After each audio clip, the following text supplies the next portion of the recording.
So just to start the Metamorphosis Rock, I just picked a rock, any rock will do, and I just drew a head shape around the rock. Like in my rock, if it were an actual face, the forehead would be cut off. So I just drew on a paper about the size of a head, um, keeping in mind that the forehead probably would be cut off on this rock given the shape of it. And then I just have markings going down my face just to mark where my eyes should be, where my nose and where my mouth is.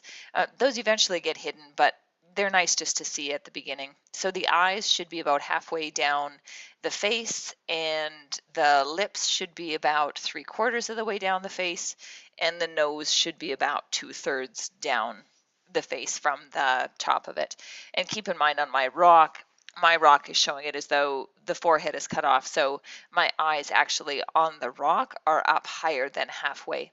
And really, this is just a metamorphosis rock. So if you wanted to take some creative liberties as to how high or low your eyes or your nose or your mouth are, you can, but it's a good idea to mark where they would be and where they should be.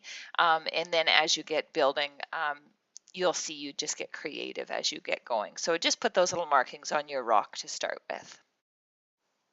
So when we start, we're just going to build the little pieces that we need for the face. So we need the eyebrow, 2 eyes, 2 cheeks, the lips, and the chin. And once you have those, just fit them on your rock to see that you haven't made them too big or too small. And then you'll just take those pieces, and while you're working on your rock, you can cover them in a damp paper towel, and that way they'll stay good during the process. And then as you're putting them on your rock, I put a little bit of glue and water on my rock to begin with, and then worked with the clay. And the clay, I'm always got my hands wet working with this, and spreading it onto and working the edges onto the rock, and shaping it. This first one is just it's not really the eyebrows, it's more the brow bone, so it doesn't have to look like eyebrows, but it does have to come out a little bit to make the face shape look good. So you've got that brow bone in there, and then you've got the nose, and you can place the nose on there. The nose is really just a teardrop that's kind of pinched at the bottom. And then you can place that on there and then get your molding tools. And because your fingers are probably too big to be working with something so delicate, just take your molding tools and you'll sort of be pulling that clay off and to the side.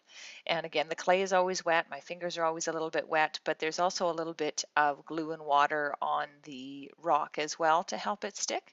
And so you'll just be working through with your clay tools, pulling it down and shaping that nose in there, and using your fingers as well as you go in.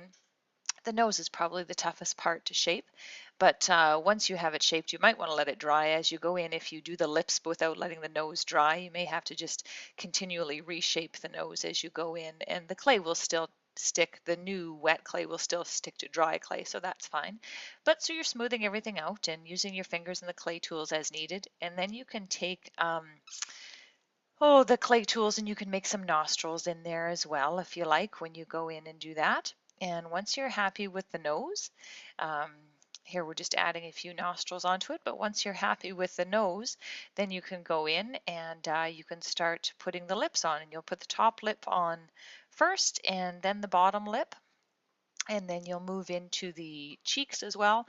I'm using my finger to constantly smooth this to make sure it's on there, but also I have a paintbrush as well that I use, and the paintbrush with a little bit of water and glue helps me to smooth it as well. So here we are working in with the lips, and I just have my clay tools and my fingers, and you'll see when I did mine, like I said, I didn't let the nose dry first before I went in there, so I did have to go in and reshape it a bit. But you can see I'm using the paintbrush and a little bit of water, and that really does help to smooth things out.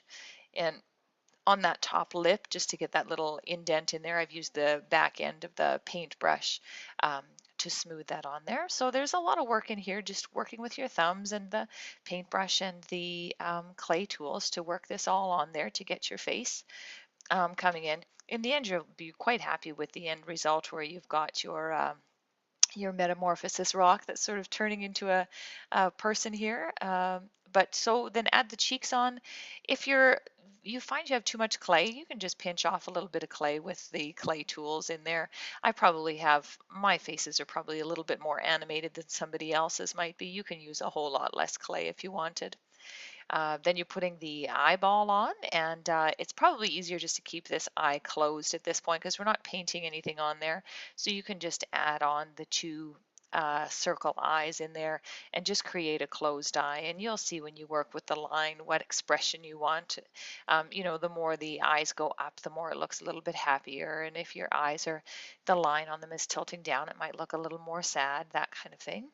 And so you're just working with your clay tools and your brush as you're working around. And well, you can see I'm always going in there with that brush and smoothing things out because some of the clay tools can leave some sharp lines on there. I've just added a little bit more clay in one area where I thought from the chin to the cheeks it needed a little bit more in there. But we've put the chin, the ball on the chin as well. And the final thing, once you're happy with it, is to paint it. Now, in this case here, I'm painting it.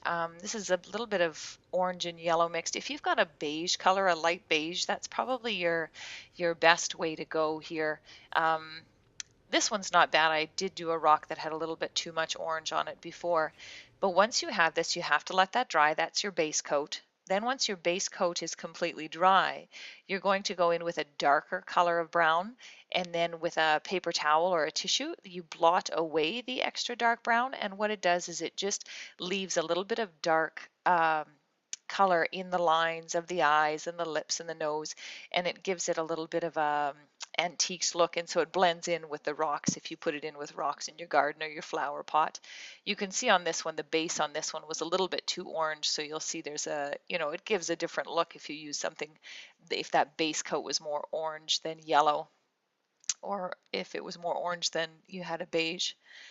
So I'll just show you, I've got 3 different rocks here that I've worked with here. The bottom one doesn't have very much shine to the paint, which is nice. I actually like that it blends with the rocks better. When it's wet, it's a little shiny, but it should be a little more matte when it gets dry. So when you've got your rocks, or when you're totally, I have some rocks in your kit for you. If they're too shiny, the clay doesn't like to stick to them. So if you have a rock that's more porous that you found that's outside somewhere, use that one instead. But really have fun with this one. It's just meant to be a metamorphosis rock with a face on it. And let me know if you have any questions along the way, and have fun with making your face rocks.